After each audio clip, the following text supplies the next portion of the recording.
Hi friends, ఈరోజు మనం deed of trust అంటే ఏంటి, అందులో మనం గమనించవలసిన మెయిన్ కాంపోనెంట్స్ ఏంటి అనేది చూద్దాం. ముందుగా what is deed of trust?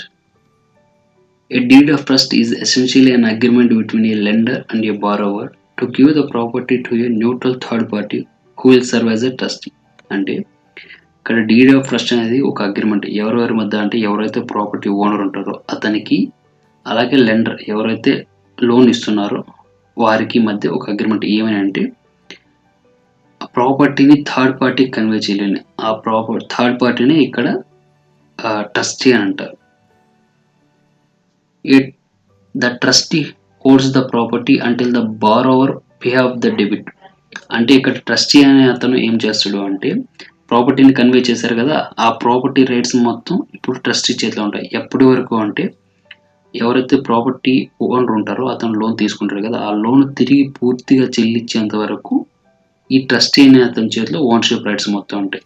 ప్రాపర్టీని కన్వే చేయాలనుకున్నా లేదా సేల్ చేయాలనుకున్నా ఆ రైట్స్ మొత్తం ట్రస్టీ కలిగి ఉంటాడు ఆ లోన్ కంప్లీట్గా పే చేసేంత వరకు. అలాగే deed of trust is also called as a non judicial loan. ఇక్కడ డీడ్ ఆఫ్ ట్రస్ట్ని నాన్ జ్యుడిషియల్ లోన్ అంటారు. ఎందుకు అంటే ఇందులో బ్యాంక్ ఇన్వాల్వ్మెంట్ ఉండదు, ఇక్కడ కోర్ట్ ఇన్వాల్వ్మెంట్ ఉండదు. మార్టిగేజ్లో అలా కాదు. ఇప్పుడు సపోజు ఇక్కడ ట్రస్టీ అనే అతను ఓనర్ లాగా యాక్ట్ చేయగలడు, అలాగే లెండర్ లాగా యాక్ట్ చేయగలడు. అక్కడ ఇన్స్టాల్మెంట్ సరిగ్గా పే చేయకపోతే మార్టిగేజ్లో బ్యాంక్ వచ్చింది కోర్టు ద్వారా ఓనర్కి నోటీస్ పంపిస్తుంది. ఇక్కడ డీడ్ ఆఫ్ ట్రస్ట్లో బ్యాంకు ట్రస్టీ ద్వారా అతనికి నోటీస్ పంపిస్తుంది. అందుకే ఇక్కడ కోర్ట్ ఇన్వాల్వ్మెంట్ ఉండదు కాబట్టి దీన్ని నాన్ జ్యుడిషియల్ డాక్యుమెంట్ అంటారు. కోర్ట్ ఇన్వాల్వ్మెంట్ ఉంటే దాన్ని జ్యుడిషియల్ డాక్యుమెంట్ అంటారు, అది మార్టిగేజ్. అందుకే ఇక్కడ కోర్ట్ ఇన్వాల్వ్మెంట్ అనేది ఈ డీడ్ ఆఫ్ ట్రస్ట్లో ఉండదు కాబట్టి దీన్ని నాన్ జ్యుడిషియల్ డాక్యుమెంట్ అంటారు. దానిలో ఉండే మెయిన్ కాంపోనెంట్స్ ఏంటి అనేది చూద్దాం. ముందుగా borrower who is taking the loan by pledging their real property as security for loan. ఎవరైతే ప్రాపర్టీ ఓనర్ ఉంటారో వాళ్ళు ఆ ప్రాపర్టీ సెక్యూరిటీగా పెట్టి లోన్ తీసుకుంటే వాళ్ళని ఇక్కడ బారోవర్ అంటారు, లేదంటే ట్రస్టర్ కూడా అంటారు. కొన్ని డాక్యుమెంట్స్లో ట్రస్టర్ అంటారు, కొన్ని డాక్యుమెంట్స్లో బారోవర్ అని కూడా మీరు చూడవచ్చు. తర్వాత lender who is giving the money to property owner with security. ఎవరైతే లోన్ ఇస్తున్నారో అది ఇండివిజువల్ కావచ్చు, బ్యాంక్ కావచ్చు, వాళ్ళని ఇక్కడ లెండర్ అంటారు, లేదా బెనిఫిషరీ అని కూడా అనొచ్చు. Trustee neutral person who serve as a owner and lender as well. అంటే ఇక్కడ న్యూట్రల్ పర్సన్ ఓనరు లెండర్ ఇద్దరుగా యాక్ట్ చేయగలడు. ఎలా అంటే ఇప్పుడు సపోజు ప్రాపర్టీ ఓనర్ లోన్ తీసుకున్నాడు, అతను ఇన్స్టాల్మెంట్లు కంప్లీట్గా పే చేశాడు, కానీ ఇంతవరకు ప్రాపర్టీ అతని పేరుపై కన్వే అవ్వలేదు. అప్పుడు ఇతను డైరెక్ట్గా బ్యాంకును అప్రోచ్ అవ్వడు, ఇతను ట్రస్టీని అప్రోచ్ అవుతాడు. నేను బ్యాంకు కట్టాల్సిన పేమెంట్స్ అన్ని కంప్లీట్గా పే చేశాను, ఇంకా అతని నుండి రిసిప్ట్ కానీ సాటిస్ఫాక్షన్ డాక్యుమెంట్స్ కానీ నాకు తిరిగి రాలేదు అంటే అప్పుడు ట్రస్టీ వెళ్ళి బ్యాంక్ అడిగి అతనికి సంబంధించిన సాటిస్ఫాక్షన్ డాక్యుమెంట్స్, రిలీజ్ డాక్యుమెంట్స్ అన్నీ తీసుకొచ్చి ఓనర్ చెప్తాడు. ఇక్కడ ట్రస్టీ అనే అతను ఓనర్గా యాక్ట్ చేస్తున్నాడు. ఇది ఒక సినారియో. ఇంకో సినారియో ఏంటంటే ప్రాపర్టీ ఓనర్ లోన్ తీసుకున్నాడు, ఇన్స్టాల్మెంట్లు ఒక 3-4 ఇన్స్టాల్మెంట్లు ఇప్పటి వరకు పే చేయలేదు. అప్పుడు బ్యాంక్ అనేది డైరెక్ట్గా ఓనర్ని కాంటాక్ట్ అవుతుంది, బ్యాంక్ అనేది ట్రస్టీని కాంటాక్ట్ అవుతుంది. అతను ఇంకా అమౌంట్ పే చేయలేదు, 4-5 ఇన్స్టాల్మెంట్లు ఫెయిల్ అయినాయి, రీజన్ ఏమిటో తెలియజేయి, నోటీస్ పంపించు అని చెప్పి ట్రస్టీని కాంటాక్ట్ అవుతుంది. అప్పుడు ట్రస్టీ వచ్చింది ఓనర్కు నోటీస్ పంపిస్తాడు, 3-4 ఇన్స్టాల్మెంట్లు ఫెయిల్ అయ్యావు పే చేయడంలో, ఈ డేట్లోగా పే చేయాలి అని చెప్పి ఒక నోటీస్ పంపిస్తాడు. ఇక్కడ ట్రస్టీ వచ్చిందే బ్యాంక్ లాగా యాక్ట్ చేస్తుండ, అంటే లెండర్ లాగా యాక్ట్ చేస్తుండ. అందుకే ఇక్కడ ట్రస్టీ ఓనర్ లాగా యాక్ట్ చేయగలడు, సినారియోని బట్టి లెండర్ లాగా కూడా యాక్ట్ చేయగలడు. అతను న్యూట్రల్ పర్సన్, 2 టైప్స్ ఇతను యాక్ట్ చేయగలడు. అందుకే ఇక్కడ ఇతను న్యూట్రల్ పర్సన్ అంటారు ట్రస్టీ. ఇతను ఓన్లీ డీడ్ ఆఫ్ ట్రస్ట్లో మాత్రమే కనబడతాడు, మార్టిగేజ్లో కనపడు. మార్టిగేజ్లో ఏమైనా ఉంటే డైరెక్ట్ ద్వారా నోటీస్ అన్ని కోర్టు ద్వారా పంపిస్తాడు, అందుకే దాన్ని జ్యుడిషియల్ డాక్యుమెంట్ అంటారు. ఇక్కడ ట్రస్టీ ద్వారా ఈ కన్వర్జేషన్ మొత్తం జరుగుతుంది కాబట్టి దీన్ని నాన్ జ్యుడిషియల్ డాక్యుమెంట్. ఇందులో కోర్టు ఇన్వాల్వ్మెంట్ ఏమీ ఉండదు. ఇప్పుడు మనం ఒక loan deed of trust document చూద్దాం ఫ్రెండ్స్, అప్పుడు మీకు అర్థమవుతుంది. ఇది ఫ్రెండ్స్ ఒక డీడ్ ఆఫ్ ట్రస్ట్ డాక్యుమెంట్. ఇక్కడ మీరు చూసారంటే John Lucas Smith and Michelle Leonard Smith, ఇక్కడ హస్బెండ్ అండ్ వైఫ్, ఇక్కడ బారోవర్స్ అంటే వీళ్ళు ప్రాపర్టీ ఓనర్స్ అన్నమాట. వీళ్ళు లోన్ తీసుకుంటారు ఎవరి దగ్గర ఉండి? Prime lending a plains Capital company, ఈ కంపెనీ నుండి వీళ్ళు లోన్ తీసుకుంటున్నారు. ఇక్కడ చూసారంటే వీళ్ళిద్దరూ ఈ పార్టీ బారోవరు లెండరు మీరు మార్టిగేజ్ లో కూడా చూసుంటారు. కానీ ఇక్కడ డీడ్ ఆఫ్ ట్రస్ట్ లో ఎక్స్ట్రా పార్టీ ఉంటారు, అతన్ని ట్రస్టీ అంటారు. ఇక్కడ చూడండి స్టీవర్ట్ టైటిల్ కంపెనీ ఎప్పుడైతే ఈ Prime Lending Plains Capital company loan ఇస్తుందో ఆ టైంలో ప్రాపర్టీ ఓనర్షిప్ రైట్స్, ఇప్పుడు ప్రస్తుతానికి ప్రాపర్టీ ఓనర్స్ ఎవరు? John Lucas and Michelle. వీళ్ళిద్దరూ ఆ ప్రాపర్టీ ఓనర్షిప్ రైట్స్ మొత్తం స్టీవర్ట్ టైటిల్ కంపెనీకి కన్వే అయిపోతాయి లోన్ ఇచ్చిన తర్వాత. అవి తిరిగి ఎప్పుడు వీళ్ళిద్దరికి కన్వే అవుతాయంటే ఎప్పుడైతే వీళ్ళిద్దరూ కంప్లీట్గా లోన్ అమౌంట్ని తిరిగి పే చేస్తారో అప్పుడు మాత్రమే ఆ ప్రాపర్టీ ఓనర్షిప్ రైట్స్ తిరిగి వీళ్ళకు కన్వే అవుతాయి. అప్పుడు వరకు స్టీవర్ట్ టైటిల్ కంపెనీ అనేది ప్రాపర్టీ ఓనర్షిప్ రైట్స్ని కలిగి ఉంటుంది. ఈ ప్రాపర్టీని సేల్ చేయాలనుకున్నా కానీ లేదంటే కన్వే చేయాలనుకున్నా కానీ స్టీవర్ట్ టైటిల్ కంపెనీకి మాత్రమే రైట్స్ ఉంటాయి ఒకసారి డీడ్ ఆఫ్ ట్రస్ట్లో లోన్ తీసుకున్న తర్వాత. ఇక్కడ జాన్ లూకాస్ స్మిత్ అండ్ మిచెల్ స్మిత్ని ఇక్కడ వచ్చింది బారోవర్, ప్రాపర్టీ ఓనర్, బారోవర్స్ అంటారు. Prime lending a plains capital కంపెనీని ఇక్కడ లెండర్ అంటారు. ఇది బ్యాంకు లోన్ ఇస్తుంది, ఈ కంపెనీ వీళ్ళిద్దరికి లోన్ ఇస్తుంది. ఇక్కడ స్టీవర్ట్ టైటిల్ కంపెనీ అనేది ట్రస్టీగా యాక్ట్ చేస్తున్నారు వీళ్ళ ముగ్గురు మధ్య. నెక్స్ట్ మనం చూడాల్సింది note amount, money paying by bank or individual based on the property value. అంటే ఇక్కడ మీరు కన్నా డాక్యుమెంట్ స్క్రోల్ డౌన్ చేశారంటే ఇక్కడ చూసారంటే note means the promissory note signed by borrower and dated August 21, 2019. The note states that the borrower owns the lender. అంటే అతను amount తీసుకుంటాడు ఎంత అంటే $450,300 తీసుకుంటాడు ప్లస్ ఇంట్రెస్ట్. ఇతను ఈ అమౌంట్ని ప్లస్ ఇంట్రెస్ట్ని తిరిగి చెల్లించాలి. Borrower has promised to pay the debit in a regular periodic payments to pay the debit in full not later than September 1, 2049. ఇక్కడ మీరు గమనించారంటే ఇతను $450,300 తీసుకుంటున్నాడు. ఎప్పుడు? ఆగస్ట్ 21, 2019లో ఇతను తీసుకున్నాడు. ఇతను ఎప్పుడులోగా తిరిగి చెల్లించాలి? సెప్టెంబర్ 1, 2049 అంటే 30 years. ఇక్కడ నుండి 2019 నుండి 2049 వరకు ఇతను రెగ్యులర్ పీరియాడిక్ పేమెంట్స్ అంటే ప్రతి నెల ఇన్స్టాల్మెంట్ అమౌంట్తో పాటు ప్లస్ ఇంట్రెస్ట్ ఇవి రెండు ఇతను తిరిగి చెల్లించాలి బ్యాంకు. పైన చూసాం కదా ఇక్కడ prime lending a plains Capital company, ఆ ప్రాపర్టీ ఓనర్స్ వీళ్ళిద్దరూ రెగ్యులర్ ఇన్స్టాల్మెంట్లు ఇతనికి ప్రైమ్ లెండింగ్ ప్లెయిన్స్ క్యాపిటల్ కంపెనీకి తిరిగి చెల్లించాలి 2041 లాగా. ఇక్కడ ఈ అమౌంట్నే నోట్ అమౌంట్ అంటారు. ఇక్కడ ఉండే డేట్ ఉంది కదా సెప్టెంబర్ 1, 2049, దీన్నే మెచ్యూరిటీ డేట్ అంటారు. అదే ఇక్కడ చెప్తున్నారు.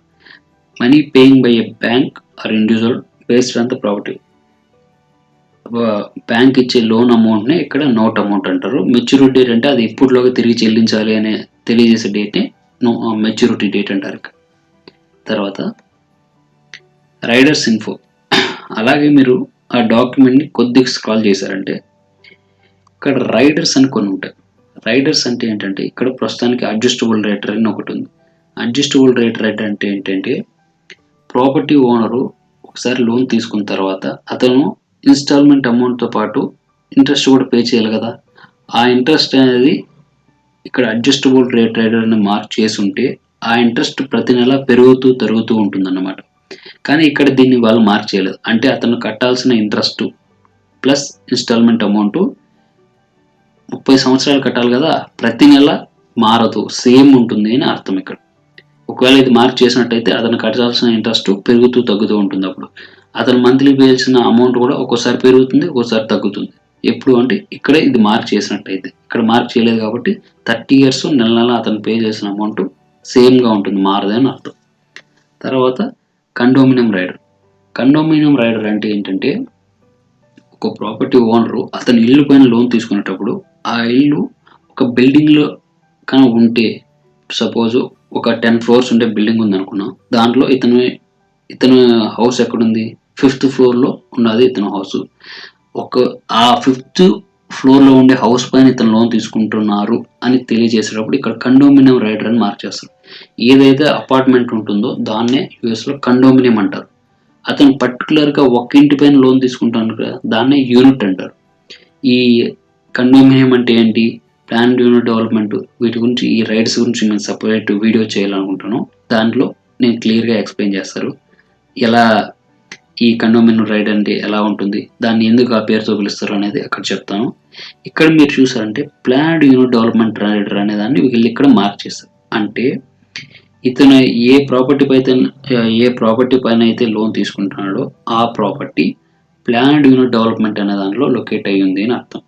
ఈ ప్లాన్డ్ యూనిట్ డెవలప్మెంట్ అంటే ఏంటంటే ఒక సంస్థ ఏదైనా ఇండివిజువల్ పర్సన్స్ నుండి కొద్దిగా ల్యాండ్‌ని సేకరించి దానంతటికి ఒక నేమ్ ఇస్తుంది. దాన్ని సబ్ డివిజన్ అంటారు.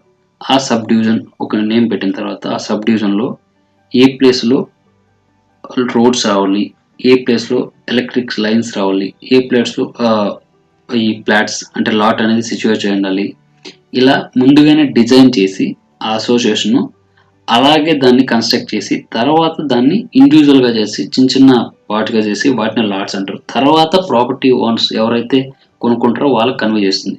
అలాగా వాళ్ళిద్దరూ పైన తెలుపున్నారు కదా, జాన్ స్మిత్ అండ్ మిచెల్, వాళ్ళిద్దరూ లోన్ తీసుకునే ప్రాపర్టీ అలాగా ప్లాన్డ్ యూనిట్ డెవలప్మెంట్ అనే దాంట్లో లొకేట్ అయింది అని తెలియజేసేదే ఇక్కడ ప్లాన్డ్ యూనిట్ డెవలప్మెంట్ రైటర్ అని అర్థం. తర్వాత మనం గమనించాల్సింది ప్రాపర్టీ అడ్రస్. ప్రాపర్టీ అడ్రస్ అంటే ప్రాపర్టీ ఏ స్ట్రీట్లో ఉంది, తర్వాత ఆ ప్రాపర్టీ స్ట్రీట్ నెంబర్ ఏంటి, ఈ డీటెయిల్స్ అన్ని చూడొచ్చు. మీరు ఇక్కడ స్క్రాల్ డౌన్ చేశారంటే ఇక్కడ చూడండి ఫ్రెండ్స్, ఇక్కడ 3584 హెమ్లాక్ వే, రెనో, నవేడా 89509 అనేది ఇక్కడ ప్రాపర్టీ అడ్రస్. ఇక్కడ చెప్పారు కదా, ఈ ప్రాపర్టీ ఎక్కడ ఉందంటే 3584 ఒక స్ట్రీట్. ఆ స్ట్రీట్ నెంబర్ ఏమంటే 3584 హెమ్లాక్ వే. ఏ స్ట్రీట్లో ఉంది అంటే హెమ్లాక్ వే అనే స్ట్రీట్లో ఉంది. రెనో అనేది సిటీ అన్నమాట. అది ఏ కౌంటీలో ఉంది ఇక్కడ చూసారంటే కౌంటీ ఆఫ్ వాషోయ్. ఇక్కడ ఈ ప్రాపర్టీ అనేది 3584 అనే స్ట్రీట్ నెంబర్లో, ఆ స్ట్రీట్ నేమ్ వచ్చింది హెమ్లాక్ వే, రెనో అనే సిటీలో నవాడా స్టేట్లో లొకేట్ అయింది అని అర్థం. దీన్ని అంతటిని కలిపి ఇక్కడ ప్రాపర్టీ అడ్రస్ అంటారు. తర్వాత మీరు తెలుసుకోవాల్సింది ఏంటంటే నోటరీ ఇన్ఫర్మేషన్. నోటరీ ఇన్ఫర్మేషన్ అంటే ఏం లేదు friends, owner signature, witness signature, ఎవరైతే ఆ ప్రాపర్టీ లొకేట్ అయిందో ఆ కౌంటీ వాళ్ళ స్టాంపు, వీటన్నిటిని కలిపింది నోటరీ ఇన్ఫర్మేషన్ అంటారు. వాటిని మీరు చూడాలనుకుంటే డాక్యుమెంట్ లాస్ట్ పేజ్లో కానీ అంతకు ముందు పేజ్లో కానీ ఇవి లొకేట్ అయి ఉంటాయి.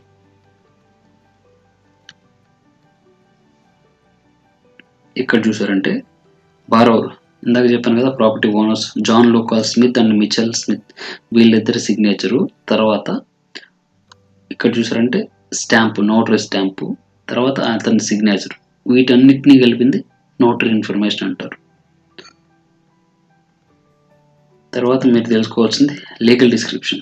లీగల్ డిస్క్రిప్షన్ అంటే ఇందాక చెప్పాం కదా, ప్లాన్డ్ యూనిట్ డెవలప్మెంట్, ఏ ప్రాపర్టీ పైన అయితే ఇతను లోన్ తీసుకుంటాడో ఆ ప్రాపర్టీ గురించి కంప్లీట్ డీటెయిల్స్నే ఇక్కడ లీగల్ డిస్క్రిప్షన్ అంటారు. ఇక్కడ చూసారంటే లాట్ 11 ఇన్ బ్లాక్ ఈ ఆఫ్ ఈస్ట్ రిడ్జ్ యూనిట్ 1 అనేది ఇక్కడ ఏ ప్రాపర్టీ పైన ఇతను లోన్ తీసుకుంటాడు, లాట్ 11 అనే ప్రాపర్టీ పైన లోన్ తీసుకుంటాడు. అది ఎక్కడ లొకేట్ అయింది, బ్లాక్ ఈలో ఈస్ట్ రిడ్జ్ యూనిట్ 1 అనే సబ్ డివిజన్లో అది లొకేట్ అయ్యి ఉందన్నమాట.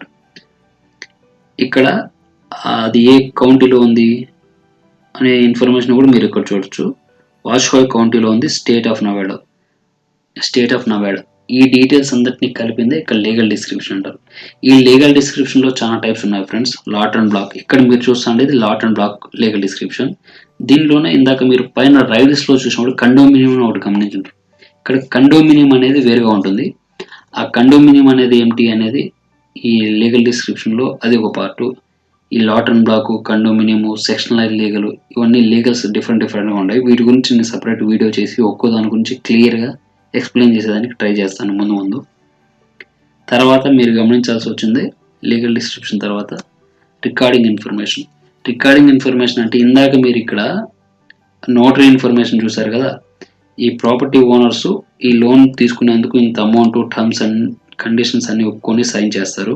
అలాగే ఆ ప్రాపర్టీ ఓనర్స్ వీరే అని కన్ఫర్మ్ చేసిన తర్వాత నోటరీ సైన్ చేసి ఒక స్టాంప్ వేస్తాడు. ఇదంతా అయిన తర్వాత ఆ డాక్యుమెంట్ వచ్చింది కౌంటీ రికార్డర్ ఆఫీస్కి వెళ్తుంది. మనకి ఇండియాలో ఎలాగైతే రిజిస్ట్రేషన్ ఆఫీస్ ఉందో అలాగే యుఎస్లో కౌంటీ రికార్డర్ ఆఫీస్ ఉంది. అక్కడికి వెళ్ళిన తర్వాత ఈ డాక్యుమెంట్కు వాళ్ళు ఒక ఐడెంటిటీ నెంబర్ ఇస్తారు. దాన్ని ఇన్స్ట్రుమెంట్ నెంబర్ అంటారు. ఇక్కడ చూసారంటే ఆ రికార్డింగ్ ఇన్ఫర్మేషన్ మీరు ఏమేమి చూడొచ్చు అంటే instrument number or book and page, recording date, time, recording fee, county, state, వీటన్నిటిని కలిపితే రికార్డింగ్ ఇన్ఫర్మేషన్ అంటారు. ఈ డాక్యుమెంట్కి ఇక్కడ చూసారంటే కౌంటీ రికార్డర్ ఆఫీస్కి వెళ్ళిన తర్వాత వాళ్ళు ఇచ్చిండే ఐడెంటిటీ నెంబర్ అంటే ఇన్స్ట్రుమెంట్ నెంబర్ ఏంటంటే 4943932. ఇది ఈ డాక్యుమెంట్ యొక్క ఇన్స్ట్రుమెంట్ నెంబర్. ఇది ఎప్పుడు రికార్డ్ అయింది? 8/22/2019 అంటే ఆగస్ట్ 22, 2019లో రికార్డ్ అయింది. 1:58 PM అంటే మధ్యాహ్నం 2 గంటల ప్రాంతంలో అది రికార్డ్ అయింది. ఏ కౌంటీలో రికార్డ్ అయిందంటే వాషోయ్ కౌంటీలో రికార్డ్ అయింది, నెవాడాలో. దాన్ని ఇక్కడ చూసారంటే ఫీ $41 ఉంది. అంటే ఇక్కడ మనకు కూడా స్టాంప్ డ్యూటీ అంటారు కదా, స్టాంప్ డ్యూటీ, రికార్డింగ్ ఫీజెస్ అంటారు కదా, అలాగే ఈ డాక్యుమెంట్ రికార్డ్ అయ్యేదానికి వాళ్ళు ఛార్జ్ చేసిన ఛార్జెస్ ఎంత అంటే $41 అనమాట. ఈ డీటెయిల్స్ని మీరు కౌంటీ వెబ్సైట్, ఈ నెవాడా ఈ వాషోయ్ కౌంటీ వెబ్సైట్లోకి వెళ్తే మీరు అక్కడ కూడా చూడొచ్చు. సపోజ్ ఇక్కడికి వెళ్ళామంటే ఇక్కడ చూడండి, general document recording fee $43 per document. అంటే ఆ డాక్యుమెంట్ ప్రస్తుతానికి ఇది $43, అది రికార్డ్ అయింది ఇప్పుడు 2019లో, కాబట్టి అప్పుడు ఏమన్నా కొద్దిగా తక్కువ ఉండొచ్చు, అందుకని అక్కడ $41 ఉంది. ఇక్కడ మీరు గమనించారంటే $41. తర్వాత ఆర్పిటిటి అంటే ఏంటంటే రియల్ ప్రాపర్టీ ట్రాన్స్ఫర్ ట్యాక్స్. అంటే మనం ప్రాపర్టీని కన్వే చేసేటప్పుడు గవర్నమెంట్ కొద్దిగా ట్యాక్స్ పే చేయాల్సి వస్తుంది కదా, అలాగే మార్ట్గేజ్ తీసుకునేటప్పుడు కూడా ఒక్కో స్టేట్లో మనము గవర్నమెంట్కు ట్యాక్స్ పే చేయాల్సి వస్తుంది. కానీ ఇక్కడ జీరో ఉంది. ఈ మార్ట్గేజ్ తీసుకున్నప్పుడు ప్రాపర్టీ ఓనర్ కానీ లెండర్ కానీ దీనికి పే చేసిన ట్రాన్స్ఫర్ ట్యాక్స్ ఎంత అంటే జీరో. ట్రాన్స్ఫర్ ట్యాక్స్ ఏమీ పే చేయలేదు అని అర్థం. మామూలుగా జనరల్గా ఎంత పే చేయాలి అనేది ఈ వెబ్సైట్ ప్రకారం చూడాలనుకుంటే మీరు ఇక్కడికి వచ్చి ట్రాన్స్ఫర్ ట్యాక్స్ అని సెర్చ్ చేశారంటే ఇక్కడ చూపిస్తారు. Real property transfer tax $2.05 pay చేయాలి. ఎవ్రీ $500కి $2.5 అనేది వీళ్ళు పే చేయాలి. కానీ ఈ డాక్యుమెంట్లో మీరు చూసారంటే ఇక్కడ జీరో ఉంది. ఇది ఈ ఇయర్లో అంత పే చేయలేము, లాస్ట్ ఇయర్ లేదేమో, అందుకని ఇక్కడ జీరో ఉంది. దీన్ని అంతటిని కలిపింది రికార్డింగ్ ఇన్ఫర్మేషన్ అంటారు ఫ్రెండ్స్. మొత్తం మీద ఇది ఫ్రెండ్స్ డీడ్ ఆఫ్ ట్రస్ట్ అంటే ఏంటి, అందులో ఉన్న మెయిన్ కాంపోనెంట్స్ ఏంటి అంటే డీడ్ ఆఫ్ ట్రస్ట్లో బారోవరు, తర్వాత లెండరు, అలాగే trustee, note amount, riders info, notary information, property information, legal description. అలాగే మీరు ఇంకో పాయింట్ గమనించారంటే మామూలుగా డీడ్ ట్రాన్సాక్షన్ జరిగేటప్పుడు రికార్డింగ్ రిక్వెస్టెడ్ బై అని ఎవరైతే ప్రాపర్టీ పర్చేజ్ చేస్తున్నారో వాళ్ళనే ఉంటుంది. అంటే ప్రాపర్టీ తీసుకుంటారు కదా గ్రాంటీ, వాళ్ళనే ఉంటుంది. అలాగే మార్ట్గేజ్ చూసినప్పుడు అక్కడ రికార్డింగ్ రిక్వెస్టెడ్ బై అనేసి బ్యాంక్ నేమ్ ఉంటుంది, లెండర్ నేమ్. కానీ దీంట్లో ఇక్కడ గమనించారంటే electronic recording requested by Stewart title company అని ఉంది. ఇక్కడ స్టీవర్ట్ టైటిల్ కంపెనీ అనేది ట్రస్టీ ఎందుకు రికార్డింగ్ రిక్వెస్ట్ చేసింది అంటే మార్ట్గేజ్ డీడ్ ఆఫ్ ట్రస్ట్ తీసుకుంటూనే ఇందాక చెప్పాను కదా ప్రాపర్టీ రైట్స్ అనేవి వీళ్ళిద్దరూ కాంట్రాక్ట్ ప్రకారం ట్రస్టీ కన్వే అవ్వాలి. ఇక్కడ ట్రస్టీ ఎవరు? Stewart title company. అందుకనే ఈ deed of trust recording request చేసింది ఎవరు అంటే స్టీవర్ట్ టైటిల్ కంపెనీ. ఇది ఫ్రెండ్స్ మొత్తం మీద డీడ్ ఆఫ్ ట్రస్ట్ అంటే ఏంటి, అందులో ఉండే మెయిన్ కాంపోనెంట్స్ ఏంటి అనేది. ఈ వీడియో మీకు నచ్చినట్లయితే లైక్ చేయండి, షేర్ చేయండి. ఈ వీడియో పైన మీ సలహాలను, సూచనలను కామెంట్ రూపంలో తెలియజేయండి. Thanks for watching.